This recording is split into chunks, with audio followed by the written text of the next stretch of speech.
Hey guys, Arterod here, bringing to you an actual recent event. Now don't say I don't treat you well. Seriously, you'll pay.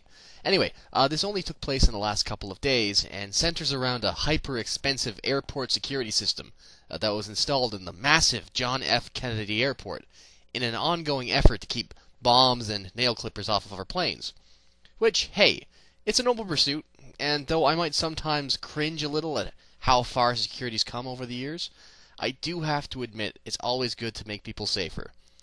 Which, of course, only happens if the damn thing works. Now, the security system in question cost $100 million, give or take, of course, and apparently it's been a bit of a mixed blessing since.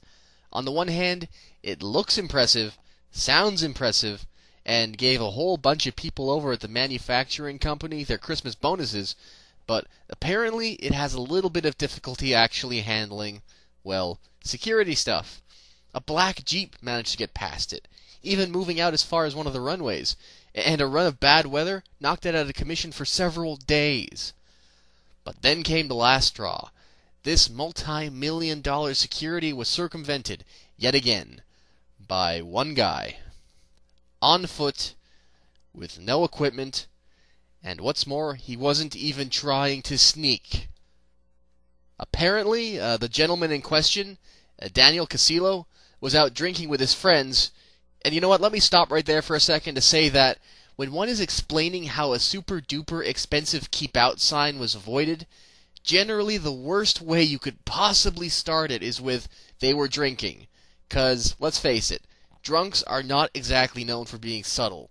Contrary to popular belief, James Bond's spying expertise did not come from the martinis.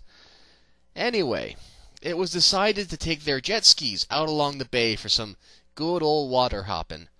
He and his friends became separated, and as the sun went down, his jet skis stopped, well, skiing.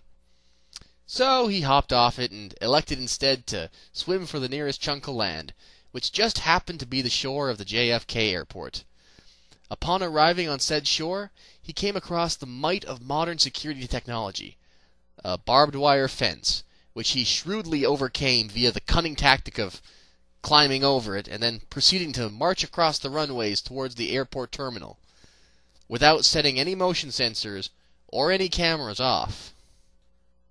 Oh, did I mention he was wearing a bright yellow life jacket? Yeah, he was wearing a bright yellow life jacket. Now, in all honesty, I'm not sure what was going through his mind during the entire incident.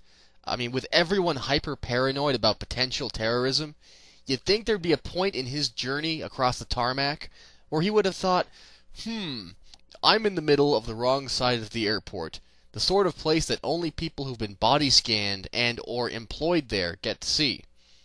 Maybe showing up at the gate and asking to be let in will be met with accusations, handcuffs, and possibly tasers. But then again, as mentioned, he had been drinking, and to give him some credit, he probably figured they wouldn't think a terrorist would show up asking to be let back inside, like a cat that ran away from home. He was wrong, of course. He shows up at the gate, startling the employee working there. That's right, the airport staff didn't see him coming either.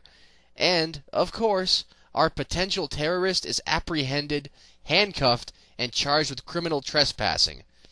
Anyway, suffice to say this little incident has sparked a big old scandal, with many higher officials writing stern letters to the folks running the airport, demanding to know, basically, what the hell.